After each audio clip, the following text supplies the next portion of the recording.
പ്രിയമുള്ളവരെ, നാം ജീവിതത്തിൽ ചില പ്രത്യേക കാര്യങ്ങൾ തേടിയുള്ള യാത്രയിലാണോ? സന്തോഷം, സമാധാനം എന്നിവയൊക്കെ. എന്നിട്ടും നാം അത് കണ്ടെത്താൻ കഴിയാതെ ആ യാത്ര ദീർഘമായി പോകുന്നുണ്ടോ? എങ്കിൽ എവിടെയാണോ നാം എത്തി നിൽക്കുന്നത് അവിടെ ഒന്ന് നിൽക്കുക. എന്നിട്ട് ചുറ്റുപാടും ഒന്ന് കണ്ണോടിക്കുക. കേൾക്കുന്നതിനെ ഒന്ന് കാതോർക്കുക. അപ്പോൾ നമുക്ക് കണ്ടെത്താൻ പറ്റും ചിലതിൻ്റെ താക്കോലുകൾ. കീ ഓഫ് ഹാപ്പിനെസ് എന്ന വിഷയവുമായി ഇന്നത്തെ ഡെയിലി ഇൻസൈറ്റിൽ ഖദീജ. പ്രിയരെ, നമുക്കറിയാം, നാം ഈ ആധുനിക യുഗത്തിൽ വളരെ സ്ട്രെസ്സും സ്ട്രെയിനും നിറഞ്ഞ ഒരു ജീവിതം മുന്നോട്ട് നയിച്ചുകൊണ്ടിരിക്കുകയാണ്.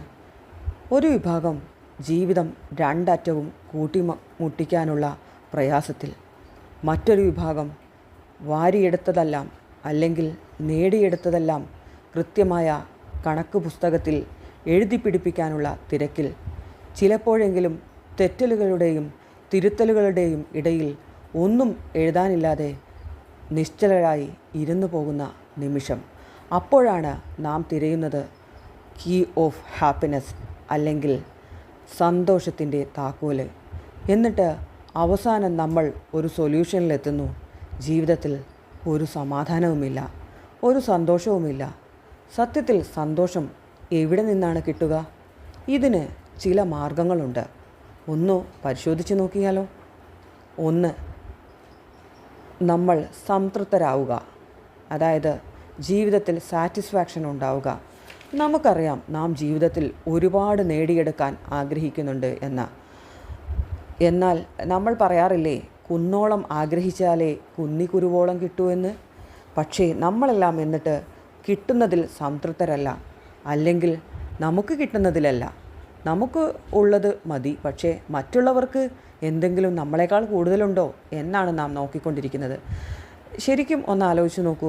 നമ്മുടെ വീട്ടിലെ കറണ്ട് പോയി കഴിഞ്ഞാൽ നമ്മൾ ആദ്യം നോക്കുന്നത് ചുറ്റുവട്ടത്തേക്കാണ്. അവിടെയും കൂടെ കറണ്ട് ഇല്ലെങ്കിൽ നമുക്ക് സമാധാനമാണ്, നമുക്ക് കുഴപ്പമില്ല. അപ്പോൾ അങ്ങനെ നമ്മൾ നമുക്കുള്ളതിൽ സംതൃപ്തി കണ്ടെത്തുകയാണെങ്കിൽ നമുക്കൊരിക്കലും സങ്കടപ്പെടേണ്ടി വരികയില്ല. രണ്ടാമത്, നമുക്ക് ലഭിച്ചിരിക്കുന്ന അനുഗ്രഹങ്ങളെ ഒന്ന് കൗണ്ട് ചെയ്ത് നോക്കൂ. നമുക്ക് നടക്കാനും ഓടാനും ചിന്തിക്കാനും ഭക്ഷണം കഴിക്കുവാനും അധ്വാനിക്കാനും ഒക്കെയുള്ള കഴിവ് ദൈവം തമ്പുരാൻ തന്നിട്ടുണ്ട്. ഇതിൽ പലതും നഷ്ടപ്പെട്ടു പോയ പല ആളുകളും നമ്മുടെ ചുറ്റുവട്ടത്തുണ്ട്.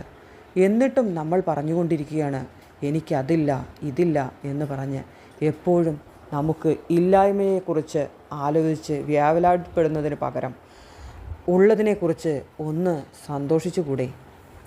മൂന്നാമതായി നാം ചെയ്യേണ്ടത്, നമ്മൾ എപ്പോഴും ജീവിക്കുന്നത് നമുക്ക് വേണ്ടിയാണെങ്കിൽ നമ്മൾ മറ്റുള്ളവരെ സഹായിക്കാൻ അല്ലെങ്കിൽ മറ്റുള്ളവരുടെ നന്മയിൽ സന്തോഷിക്കാൻ ശ്രമിക്കുക.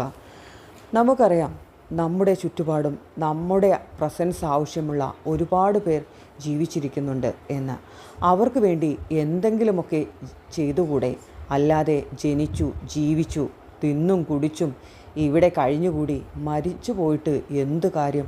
അതിനു പകരം എന്തെങ്കിലുമൊക്കെ ചെയ്തു വെച്ച് യാത്രയാകുമ്പോൾ മറ്റുള്ളവർ നമുക്ക് ശേഷമെങ്കിലും പറയും, ആ മനുഷ്യൻ ഇവിടെ ജീവിച്ചിരുന്നപ്പോൾ എന്തൊക്കെയോ ഗുണങ്ങളുണ്ടായിരുന്നു എന്ന്. നാലാമതായി, നമ്മുടെ സന്തോഷിക്കേണ്ട മാർഗം, അതായത് നമുക്ക് എന്തിലാണോ സന്തോഷമുണ്ടാവുക എന്ന് നാം കൃത്യമായി കണ്ടെത്തുക. എന്ന് വെച്ചാൽ മറ്റുള്ളവരുടെ സന്തോഷത്തെ ഹനിച്ചുകൊണ്ടാവരുത് നമ്മുടെ സന്തോഷം. അങ്ങനെയാണെങ്കിൽ നമുക്ക് സന്തോഷം കണ്ടെത്തുന്ന വായനയാണെങ്കിൽ അങ്ങനെ, നല്ല സൗഹൃദങ്ങൾ ഉണ്ടാക്കിയെടുക്കുന്നതിലാണെങ്കിൽ അങ്ങനെ, ഇല്ലെങ്കിൽ നല്ല യാത്രകൾ, അങ്ങനെ പല മാർഗങ്ങളുണ്ട് ജീവിതത്തിൽ സന്തോഷം കണ്ടെത്തുവാൻ.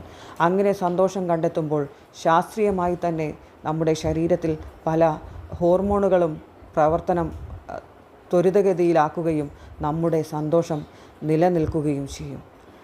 അതുപോലെ മറ്റൊരു മാർഗമാണ് നമ്മൾ എന്താണോ നമുക്കുള്ളത് എന്നും, അതായത് റിയാലിറ്റിയും അപ്പിയറൻസും തമ്മിലുള്ള അന്തരം മനസ്സിലാക്കുക എന്നുള്ളത്. സത്യത്തിൽ നമ്മൾ ഏറ്റവും നന്നായി മാത്രമാണ് നമ്മൾ മറ്റുള്ളവരുടെ മുന്നിൽ പ്രസൻറ്റ് ചെയ്യുക. ഒന്ന് ആലോചിച്ച് നോക്കൂ, നമ്മൾ ഏറ്റവും നല്ല ഒരാളായിട്ടല്ലേ നമ്മൾ ഒരാളുടെ മുന്നിൽ പ്രസൻറ്റ് ചെയ്യുക? ഇല്ലെങ്കിൽ ഒരാൾക്ക് നമ്മുടെ ഫോട്ടോ കൊടുക്കുമ്പോൾ നമ്മൾ ഏറ്റവും നല്ലതിനെയല്ലേ സെലക്ട് ചെയ്യുക? പക്ഷേ സത്യത്തിൽ നമ്മൾ അതായിരിക്കുമോ? അല്ലെങ്കിൽ നമ്മുടെ സുഹൃത്തുക്കളുടെ മുന്നിൽ നാം കാണിക്കുന്ന സ്വഭാവം തന്നെയാണോ നമ്മൾ റിയലി? അല്ല. തീർച്ചയായിട്ടും ചില വ്യത്യാസങ്ങളുണ്ടാവും. അപ്പോൾ റിയാലിറ്റി എന്താണെന്നും അപ്പിയറൻസ് എന്താണെന്നുമുള്ളത് അതിൻ്റെ വ്യത്യാസം നാം മനസ്സിലാക്കിയെടുക്കണം. അങ്ങനെ സത്യത്തിൽ നാം ഒരിക്കലും സന്തോഷം തേടി വേറെ എങ്ങും പോവണ്ട. അതായത് കസ്തൂരിമാൻ എവിടെ നിന്നാണ് ആ കസ്തൂരിയുടെ സ്മെല്ല് എന്നോർത്ത് ഓടി നടക്കുന്നത് പോലെ നാം സന്തോഷം കണ്ടെത്താൻ വേറെ എവിടെയും പോണ്ട. നമ്മുടെ ചുറ്റുഭാഗത്തും നമ്മളിൽ തന്നെയുണ്ട് ആ സന്തോഷവും സമാധാനവുമുള്ള നമ്മുടെ കയ്യിൽ നിന്നും ആ കീ, അതായത് ഹാപ്പിനെസ്സിൻ്റെ കീ നഷ്ടമാവാതെ ഒരു ജീവിതമുണ്ടാകട്ടെ എന്ന് ആശംസിച്ചുകൊണ്ട് തൽക്കാലം വിടാം.